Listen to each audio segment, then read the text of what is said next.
Hi, thank you for tuning in to Glaze TV today. I am Taz Suleiman, also known as Taz. I am a licensed professional counselor and also Glaze TV's relationship and sexuality therapist.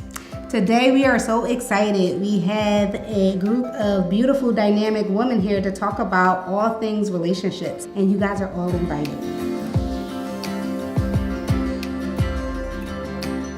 Touching on roles, like, do you guys feel like women should play a specific role? And if so, what roles do you feel like women should play in relationships?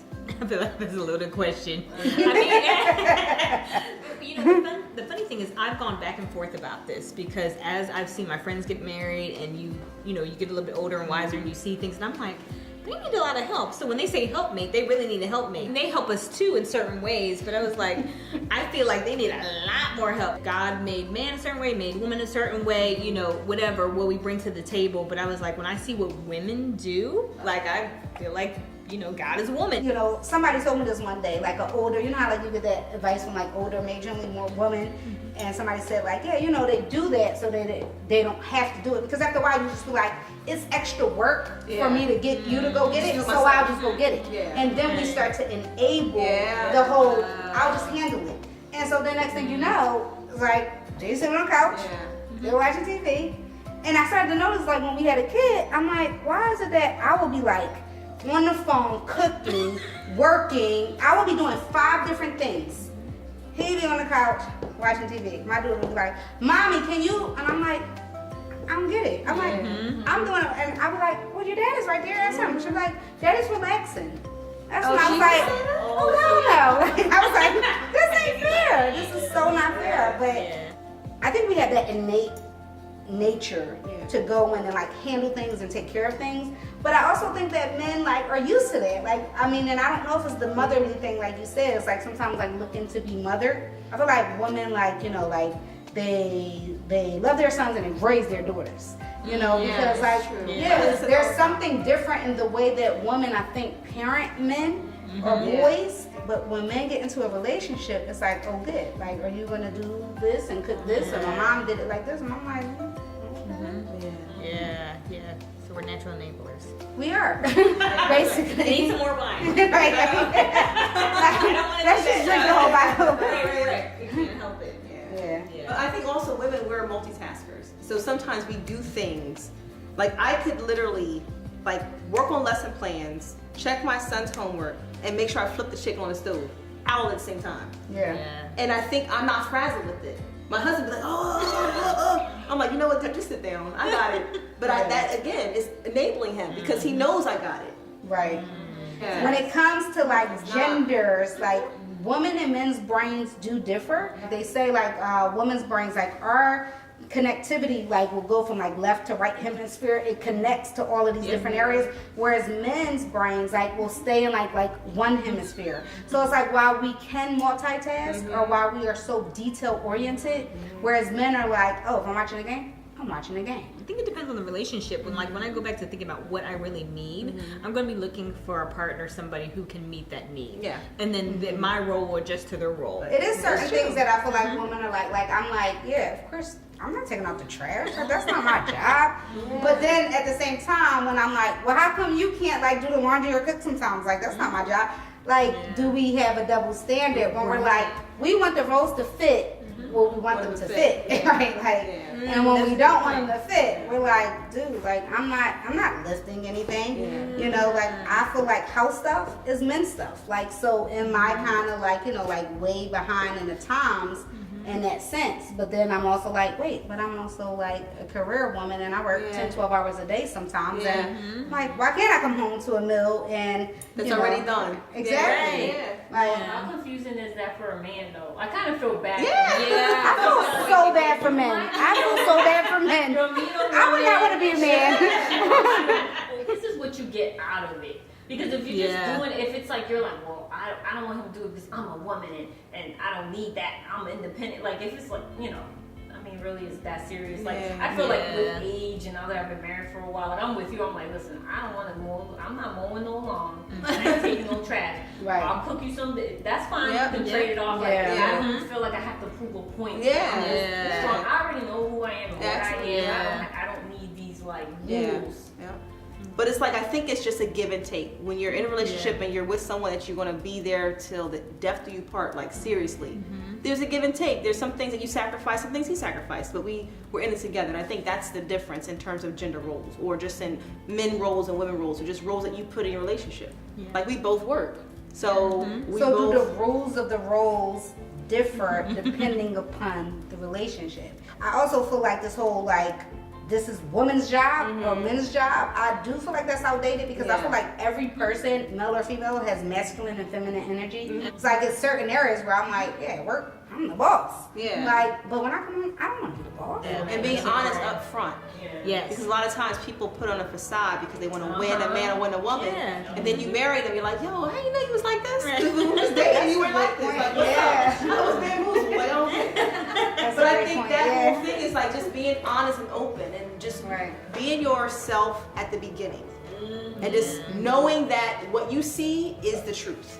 You can't change people, and they can't change you.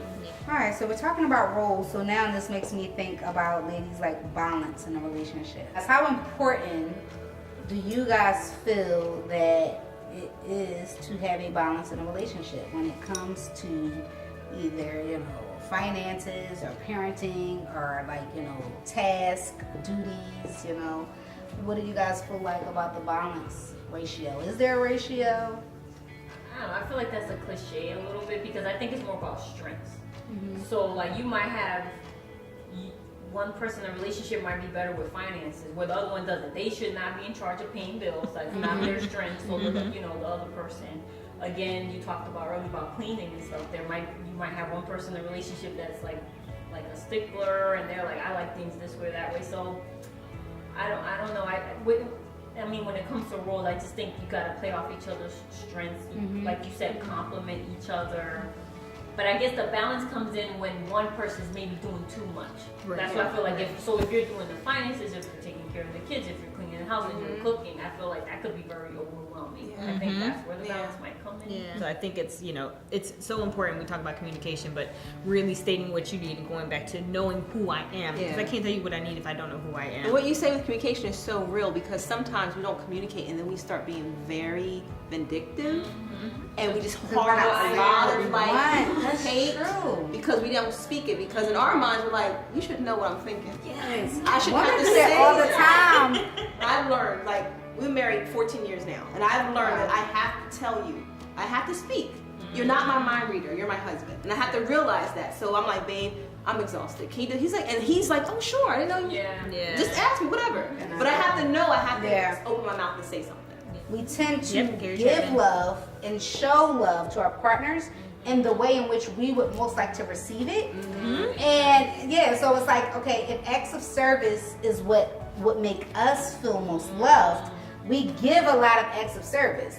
And I definitely have done this in relationships where I'm like, oh, you know, if somebody's birthday's come around, I do exactly what I would want them to do for me. Yes. You know, but then when it comes around for me, I'm like, I'm very disappointed. That's not what I wanted. So I definitely think that when it comes to, like, you know, the way in which we show love, or, you know, it's important that we're aware of our own love language. You said, like, I like to serve my husband because acts of service are important to me. I actually have couples take the love language test, like, within the first couple of sessions of their couples therapy. And a lot of times, like, men's will be physical touch will be their primary. Could we all have primaries? Like, all of them are important. There's acts of service, physical touch, words of affirmation, quality time. I can't remember the gifts. Gifts, yes. If you know yourself and you know exactly who you are and what you need in order to feel love, that may not always be the same as your partner. But if you know what your partner's way of is, like, we can meet each other like, oh, okay, my partner needs more words. Hey, babe, thank you so much for doing it. She needs to hear appreciation a lot. So knowing that, I think, is like key. Because you can like adapt. Here's the other thing. I definitely think that women tend to withhold sex as a way of like, well, you're not meeting my need. But the man may not know that there is a need, whereas that's a primary need for him. And they're like, well, if their needs are not being met, having a need met is what motivates and I think inspires you to like try to like meet or match the other person's need. So if men are not getting that need met in the way that it's their primary, then they're like shutting down in those other areas. You're like, see, now I withdrew sex, and now you're not doing extra circle, because then they start to withdraw. And I think when men get depressed, and just like we have trouble sometimes communicating, they really, I believe, have trouble communicating, saying, hey, I need this, or hey, it really hurt my feelings when you did this, or it made me feel really rejected. Men don't speak that way. No. Yeah, they don't speak that way, and they don't speak that language. But I do feel like as women, because we get that more, since I've been a couples therapist, I feel like, you know, I've watched a lot of couples, and I realized, well, the one who knows more does more. Sorry, but like that's just what it is. So whether or not it's the man or whether or not it's the woman, I feel like, yeah, there's a responsibility. If you know your needs more, then say it. You know, don't be mad that your person, you know, your partner doesn't get it, you know. Have there been some conscious or unconscious ways in which you've been able to think about or assess for yourself ways in which you might have sabotaged a relationship and maybe not have known until later, consciously or unconsciously? Do you guys have any examples of that? Yeah, so for me, when you were talking about kind of attachment and how, so mine's avoidant, you know, I feel like if somebody's not giving me what I need, instead of saying what I need, I'm automatically going to withdraw. But I would attract that person who is emotionally unavailable. And so what I realized, I did this with a good friend of mine, and we were like friends with benefits for a while, but we were good friends. And I would continuously do this pull and like come closer thing with him. I would go to him, I'd be like, you know what, I can't be friends with you anymore, you know, I'm not talking to you. And then come back and then talk to him. And eventually I realized how it affected our friendship. And he was like, because he became kind of distant and cold. And I was thinking like, why? I literally didn't think, oh, I'm like, no, you did something wrong. You were emotionally unavailable. Like, why? And I'm like, I didn't realize till later. He was like, yeah, Kavana, I'm used to you doing this, so I don't pay any attention. And he was like, so I only give you what I think you can handle, and that's it. And finally it clicked for me. I was like, oh, that's about me. That's not about him. And eventually I apologized to him. Like later on, I was like, you know, I realized, and he tried to play it off. That doesn't bother me. I'm like, yeah, you're emotionally unavailable, so you wouldn't be able to say that. But did you say that? You're emotionally unavailable, so I did. I just avoided. I was just like, you know what? I need to apologize because I realized, regardless of what you're saying, how it's affected our friendship, but I realized what I've done, and I really apologize because I was like, that's my stuff. When you become aware, you know, I would say the process of change starts with like awareness, and becoming aware. And I think that's what kind of therapy does. It helps people with it. It provides a space in which you can now become aware to connect. Then it's like, now what do you do with that? The awareness is what helps. Some people become aware and they're like, I can't deal with this. And they withdraw and they're like, uh-oh, we gotta take her over here. And then they withdraw and they're like, I'm not doing anything with it. Because the idea of change is so scary. So the idea of the unknown, which I have no idea what that looks like, what it sounds like, what it feels like, I don't know. That is way more scary than the known. Yeah. A lot of the sabotage that we do is unconscious. And, you know, I don't think that we see it or know it until afterwards. Sometimes it's hard to work on something when you're in it. You know, like when you're in it, you can't really work on it. And so sometimes like not being in it, that removal or the distance from it and now the reflection upon it, you're like, I can see that now. Yeah. And so sometimes when we experience loss, when we experience heartbreak, when we experience just devastation, and like, oh, why me? And it's like, oh, because that's what needed to happen to get you closer to what you needed to learn lesson-wise. I feel like it's our jobs to look for the lesson. Or like my job, I feel like in therapy is like, people are giving me the content all the time. Oh, and then he said he was going to get the milk, and then he didn't get the milk. And I'm like, you know, it's not about the milk. Yeah, it's not about the milk. But I'm always like filtering through all of the content, which is endless. And, you know, you have to get people to come outside of their shit to be able to see it. Like, do you see that it doesn't matter? Like, you're fighting about milk. Like, is that important? At the end of the day, it's not about the milk because the content will come up in the themes. So you're helping people see the themes. Again, you keep landing in the same place. But normally I'm always able to show people like that. Do you see how that connects back to this? Yeah. So is that about the milk? Or like, do you see how like that's been going on for you for 40 years? So is that about the milk or is that about you? You know what I mean? Like, is that about something that you haven't worked through? And 99% of the time, it's about something that somebody has not worked through because the awareness is not there. So if you made the commitment, then you're the one who's making the choice to want to change something. You don't have that control over making that choice for someone else. Yeah. So if we just focus on you, what happens is you do start to leave people behind because you start to grow. You start to see things. You start to be like, oh wait, I get this now. Yeah. I get. You know, so when somebody else is doing something to you, even if they're projecting or blaming it on you, you're like, that ain't myself. Yes. It's not mine. But you're freeing yourself because sometimes I get women a lot who are in relationships where there's been like a lot of the self-doubt, or they feel like, oh, my partner makes me feel crazy because I state my needs. I'm like, so stating your needs is crazy?